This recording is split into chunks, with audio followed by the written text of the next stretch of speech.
There are some videos that I make because I want to make them, and there are some videos that I make because I have to make them. This is one of the ones I have to make.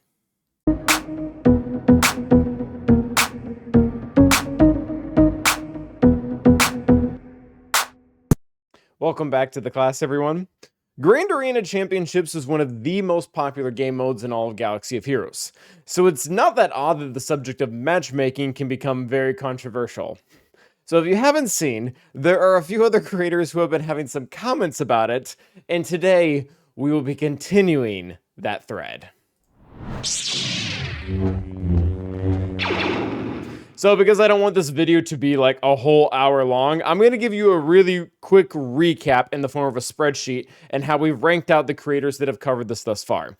Nooch was the first, was followed by Scribe, Egnards, and I've actually hidden Phatphil's. His is going to be the video we're going to be talking about the most.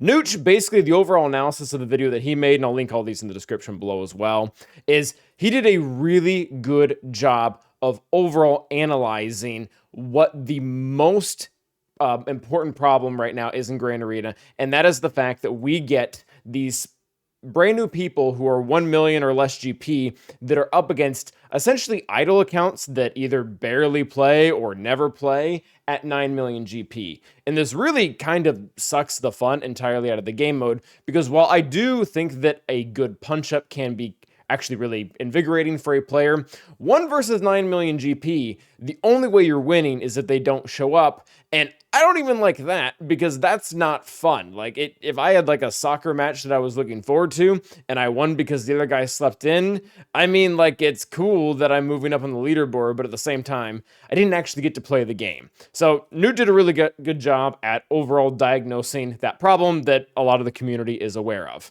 Overall, he didn't really offer that great of a solution of it, or at least not in my opinion. Basically, what he was going for was just overall GP thresholds, and he threw out some numbers that probably, even he admitted, were not maybe the best ones. But the problem I have with that is it kind of kicks the can down the road, because overall those GP thresholds, they change as time goes on, so that would involve additional maintenance. In addition to that, and actually Scribe lays into this as well, GP is not created equal. There's a different quality of GP for two different players, both at 4 million, so that becomes another issue. And even beyond that, it just kind of moves the problem out of Carbonite to the very beginning of Bronzium or the very beginning of Rhodium. So, great job at overall problem diagnosis. The actual solution wasn't super great. Overall, his hair is still pretty rocking. He's got a good thing going. His verbiage was pretty good. He got on the verge of swearing, although we won't break off any points for that. Next up, we have Scribe's video, and Scribe did a really good job of continuing the overall problem analysis. He was able to add a little bit more nuance to it in regards to how some of the account matchups work. He talked about himself, and I think one of his alt accounts or something like that was able to punch up massively purely just because it had Executor. He also pointed out the fact that Nooch himself was able to take out an account that was twice his size. So kind of, again, adding more layers to the fact that this isn't simply just about GP.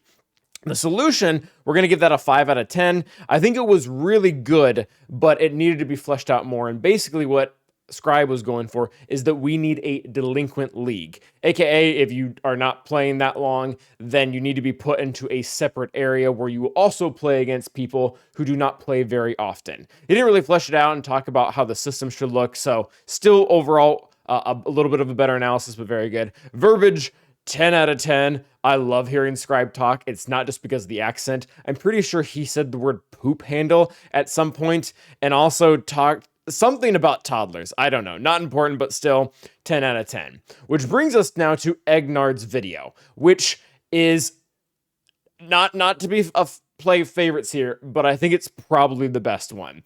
Egnards was able to, acknowledge all the stuff that Nooch and Scribe talked about, but then he just added a ton of nuance to what they were talking about.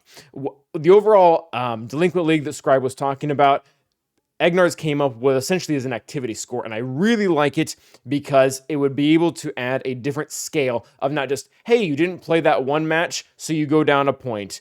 or you get completely put into this different league. Instead, there's kind of a point system. I also like, and this is important, we'll talk about this in Phatphil's video, this is not visible to the player, because one of the issues, and I realize it's lack of transparency, so that kind of sucks, but one of the issues with telling all your players exactly how this works, you are inviting a lot of them to find an efficient way to abuse it. So overall, great idea of fleshing that out. He also talked about like a chitin league, which is, again, a more fleshed out version of what Scribe was talking about, where, and it really avoids the exact problem that Nooch was talking about, where you're putting players into a league that immediately, when they hit level 85, this keeps them, at least for a short amount of time, from immediately getting clubbed like a baby seal from 9 million accounts that are nowhere even remotely competitive. It allows them to go against each other, them to have a little bit of fun, become more familiar with the game mode, build up their roster to some extent before they eventually continue on. The reason why I'm only giving him a 9 out of 10 for a solution, despite the fact that I think these are both really good, is because he did even add, not GP thresholds, this is better than GP thresholds because this will age well, this won't require a lot of maintenance, but he gave ratios essentially for how much your GP can differentiate between you and your opponent. And the only thing I don't like about this is the exact ratios given, because I think they are way too small. Both Nooch and Scribe both talked about like different accounts that they were able to beat at being at a massive GP disadvantage. 10%, and I might be misunderstanding, so Egnards can correct me, but that's just way too small. Like, again, we saw in Nooch's original video, he beat someone who I think was double his size, so 100% bigger, if I'm understanding these percentages correctly.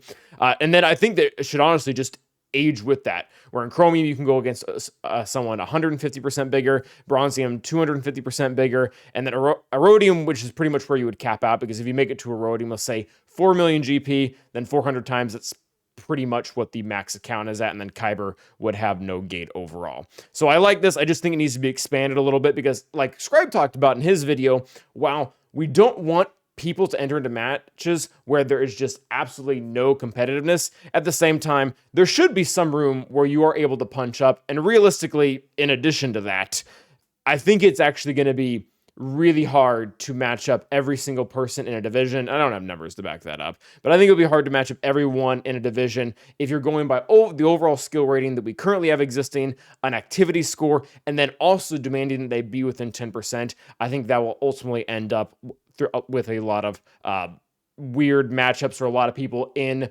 brackets that are smaller than 8 people, because there aren't even enough people that fit that overall description. His hair is pretty good. He might consider washing it, or at least one comment said that. I don't even know if that's accurate. Verbiage is pretty good, not quite up to Scribes, and overall his ads are a 10 out of 10. Now finally, 7 minutes, gosh, into the video, we will be finally talking about Phatphil. And I've skipped over about half of the video of him commenting directly on Egnards, just so we don't have a lot of repeat. What we are going to be taking off from right now is right where Egnards start to talk about this reductive GP gate, where we'll see Phatphil's comments and go from there. GP differential at all. This is where the big boys and girls play. This is where... So, to pause here, I like this a lot. But I think the side of it that's missing, again, is while there's these gates to say, hey, you can't face somebody with, within 40%, just recognize that in Erodium, if I'm 10 million galactic power, I'm capable of fighting somebody with 14 million GP. That's also ridiculous, too.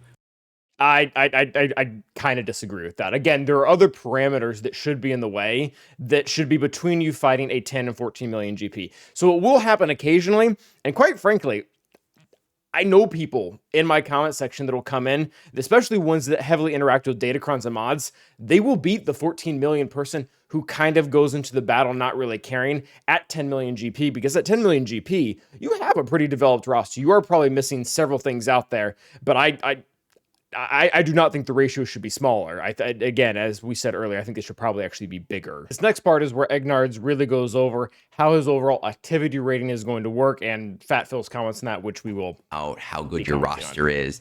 It would be about your participation. So if you won a match, you would earn... Well, let's backtrack. You would only be able to earn a single activity point per battle. But if you won the match, you'd obviously earn one. If you did a certain number of attacks, they didn't have to be wins, just 3 or 4 attacks, you would obviously win an activity point. If you earned a score that was like a percentage, so like 25% of the highest you could earn, you would earn your activity point. It would not be. So I'll comment on Egnards first. I personally don't know if that's the exact thing that I would want, but that's in the general ballpark of what they have. Like there should be some difference of activity level of either joining or joining and doing nothing. I'm not sure if 25% is the amount of points you would need for the hill of me to die on. Let's see what Phatphil says. What I think I would do, and Egg has, again, a lot of ideas, and this is why I think these reaction videos are kind of so cool. What I would say with this activity scores, we have the data in game to be able to calculate this, right? You have the data to be able to figure out what this activity score could be. Really, all you need for this activity score is your offensive and defensive banners. How many points? So I definitely would not do that. Yeah, your offensive and defensive banners. So the big problem with judging activity, or I should say this, directly tying activity to banners, is you are allowing very different play styles from different players to actively penalize them despite the fact that they could be very active. This is actually something that we saw in the old GAC system where you did get points if you won and you got less points if you lost. However, there was an overall leaderboard that actually had more rewards based on the overall banners that you would score throughout the entire season. And the reason why that model was bad, and one of the reasons why I think CG moved away from it, is even if you won every single one of your matches, you beat everyone, doesn't matter if it was by an inch or by a mile. If you did all that, but you still had a really low overall score because you weren't playing an efficiency game, you were more so playing a high defense game and just beating the person up by banners, you were penalized. In fact, there were actually scenarios where people who would set a lot of stuff on defense and really contain things to one zone on each side, they would actually end up lower on the leaderboard and receive less rewards than people who were risking it more, taking more on offense, and actually losing more matches. So I don't like directly tying this to banners because what you are ultimately putting into this activity rating isn't raw activity, but it's also play style. You're going to get a very different amount of points from someone who is taking everything on offense and clearing as much as they can every single time versus someone who's very defense oriented and trying to keep things to just say the bottom or the top wall. How many points did you score on offense, and how many points did your opponent leave on defense? And I think if you did that, you could get a pretty accurate idea of what someone's activity score is. You recognize, hey, if you're fully active on offense, right, you deserve a lot of activity score. And yeah, see, again, this is the exact. It's not going to give you a good idea of what an activity score is, because we go back all the way to Nooch's video where he was up against an opponent that pretty much couldn't do anything against. The only thing he was able to get were like the 10 banners in the very beginning. Depending on how this is set up, he's going to look like an inactive party because he has 10 banners, and he's going to, at this point, he would be getting relegated to more of the delinquent side, or however this ends up shaking out if it were ever to go in. So, I mean, this might quite frankly make the problem worse. If your defense is also holding up to that same degree, you deserve a better activity score because... Yeah, which only doubles down on that. Because again, you had these accounts getting clubbed like baby seals where everything's getting destroyed. They're not really able to do anything. From that vantage point, their activity rating would be garbage. That would be your skill rating. Instead of this activity score is kind of similar to your skill rating, right? Well, this goes into now to one of my biggest problems with GAC. And we're going to pop out of Egnard's video and we're going to go into the game. And I'm going to move the fat face. We're also just going to move the fat face. We got to move the fat face now. We can move the fat face. So when we go into the game and you go to Grand Arena, this skill rating number, I would much rather try to explain quantum mechanics to you rather than explain how skill rating gets calculated, because it... In Phatphil's defense, the reason I think why it's been very hard to understand how it's calculated is because due to the squish has changed actually several times, and it's to the point where I don't believe that CG actually has the perfect up and down system with it. They've been adjusting as time goes. That's really more specific to the squish. But basically, the reason why the skill rating also changes throughout time is to make sure you don't get constantly matched up with the same players that are also winning and losing the same amount as you. But that's kind of besides the point. It makes no sense. I think you could make a very simple way to explain skill rating. And all it should really be, this activity score that he's going on about, can really just be the total combination of how your offensive banners and then what your opponent left behind. So in this particular fight, my opponent left 4 teams in 3v3, which that would be 57 banners times 4. So I would get, 228 extra banners added to my score. I would get my zone bonuses of 260 each way, and then I'd get the full effect of my fleets at, 75 banners apiece and 219 for the zone. So yeah, the problem with this is this ultimately allows things to prioritize your overall skill rating that have nothing to do with your skill rating. And I'm not going to pretend to be like some expert on sports or anything, but from what I can gather, American football, for example, whether you win by 1 field goal or by 8 touchdowns, it doesn't really matter. You go either you win and you go up in a championship, or you lose and you go down. Basing it off of the exact banner amount, I think, is taking a number from a place where it has a purpose and applying it to another. The reason why we have all these specific banners for protection or for health or for wins or for losses is to make sure that we don't have a bunch of matches that result in ties.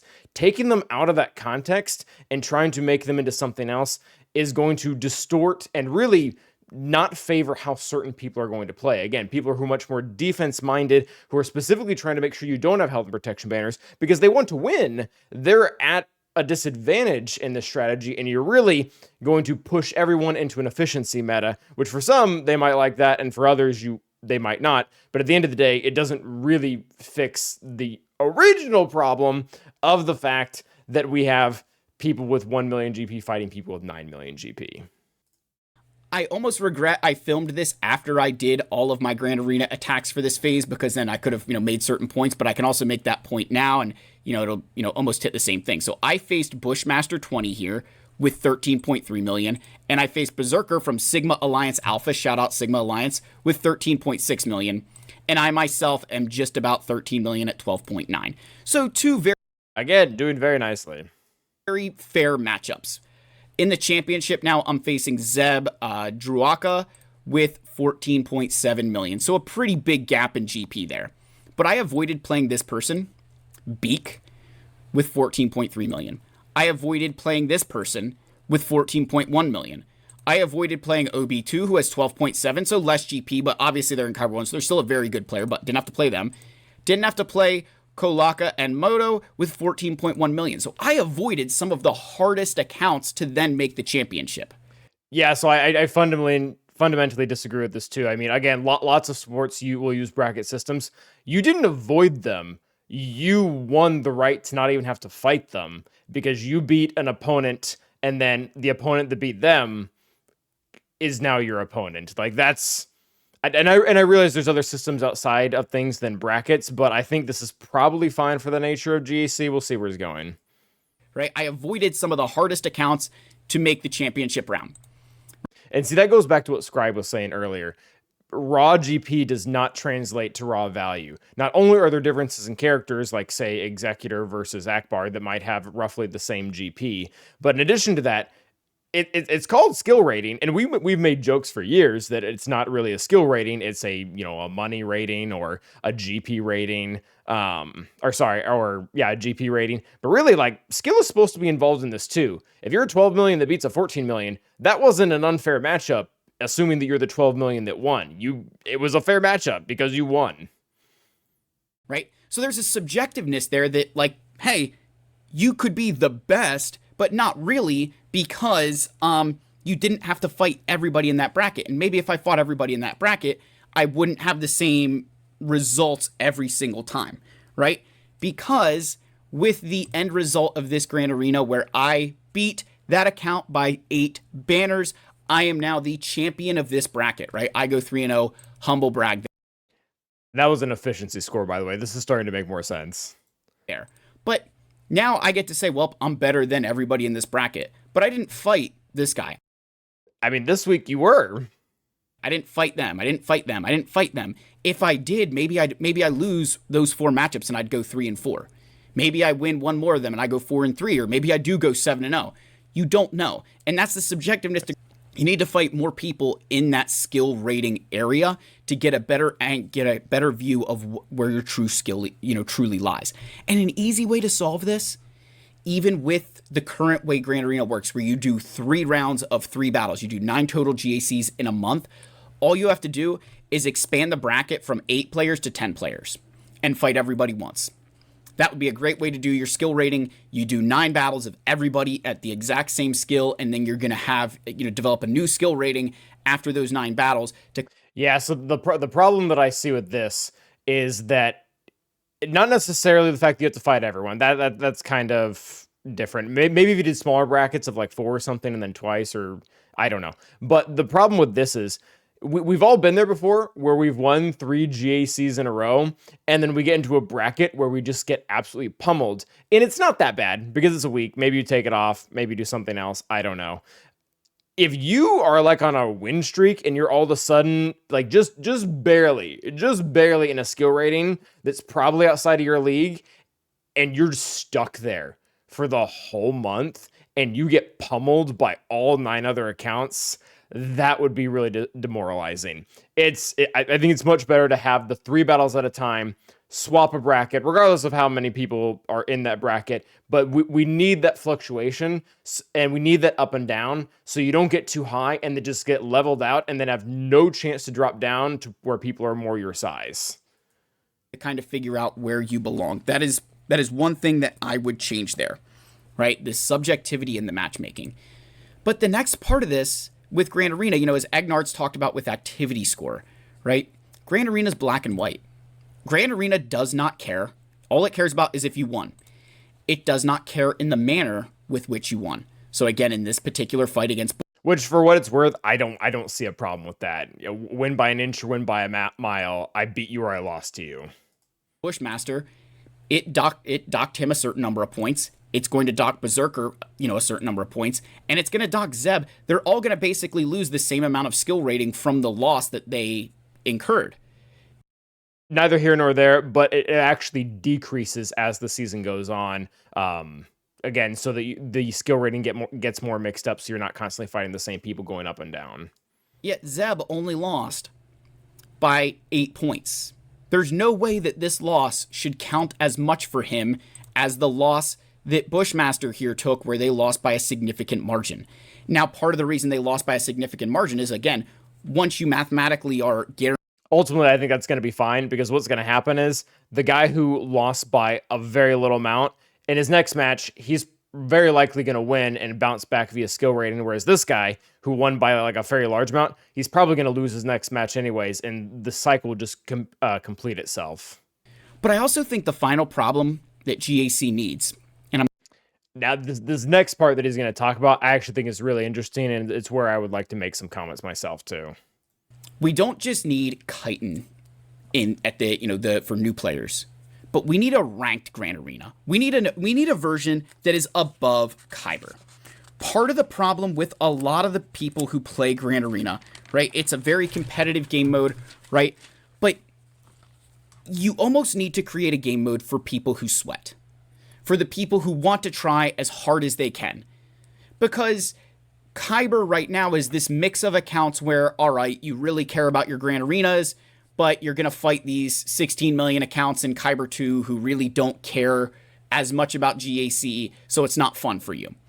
But what if you had a game mode where you were fighting players who were more aligned to your galactic power like we used to have, but the stakes are higher, The rewards are gated behind, listen, you've got to be able to clear your opponent. You can't just score 10 banners and get the same rewards.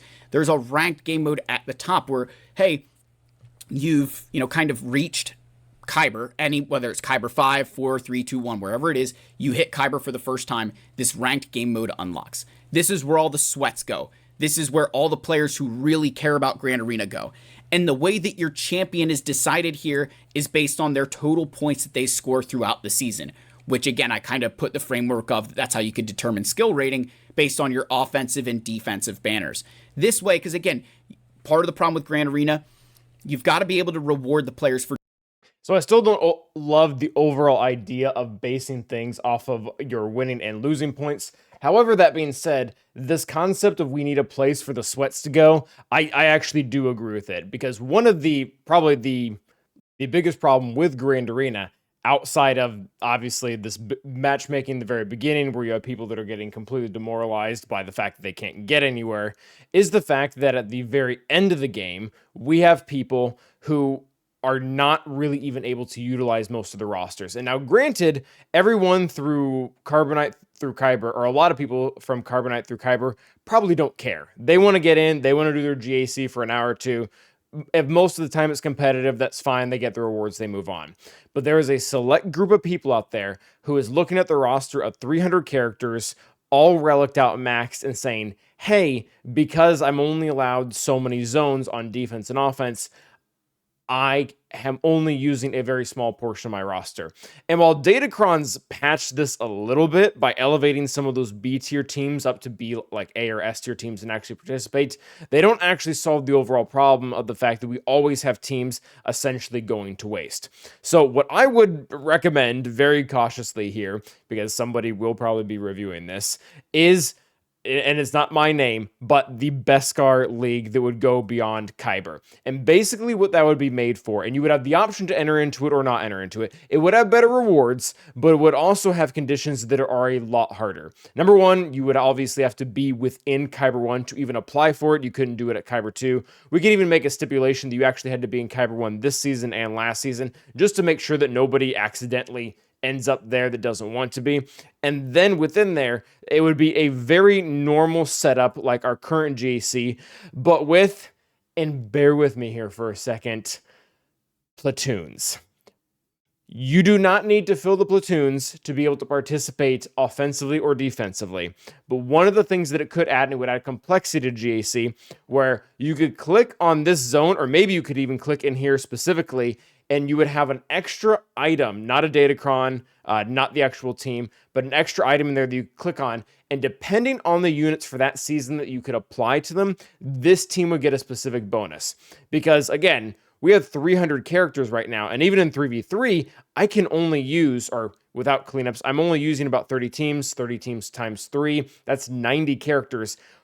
2/3 of my characters are sitting on the bench. If you could allow me to say use my OG Kylo Ren and I could apply him to one of these teams for an extra 10% crit damage bonus, that would be awesome. And if you don't want to use OG Kylo Ren as a platoon and you just want to use him as a character, you have that option too. So it would be a little bit of an overhaul, and maybe they could do it by season so they don't have to stick around to every single time. But giving specific bonuses to maybe not every single character, but a lot of the leaders out there that then could be applied to your other teams to help you involve more of your roster without, and this is big, without massively increasing the amount of time. Because a lot of the solutions that have been previously used for both GAC as well as TW is, hey, we have more characters out there, we need to use them so you feel incentivized to get the new ones and don't feel bad about having the old ones. We're just going to add more teams. I think we've pretty much hit a limit for that, and whereas TW I think is entirely, like, you can entirely fill a board with GLs and then entirely have an attack with GLs and never use a character that isn't in a GL. This, again, for GAC specifically, would kind of be one way to help deter that, is allowing the characters to be applied to the teams to help in either a stat or an ability or some other type of way, kind of like a Datacron, but without ever having to do the farming portion of it. And again, it would always be optional. And by restricting it to essentially the Bescar League at the very end, you aren't just suddenly pushing this whole new system onto everyone without understanding the nuances of adding a system like this to, say, Carbonite or Erodium, or even, heck, Kyber 3 that wouldn't necessarily be ready for it. You would have an option that people could join it for better rewards, knowing that they are now going to have to challenge themselves by the extra mile. Because I know a lot of players out there that would love to be able to say they won an entire match without ever even having to touch a Galactic Legend, because they essentially just turned them into offense or crit damage or defense or whatever bonuses out there. Or maybe Jar Jar could give evasion. That would be really funny. So that is our overall review of all of the takes so far, and my final pitch for what is essentially the Bescar League that would utilize all of your characters, not just in offensive or defensively, but in kind of a platoon sense, to be able to apply them to get bonuses both to your teams on offense as well as defense. We'll see who carries on the torch next. I vote Bit Dynasty.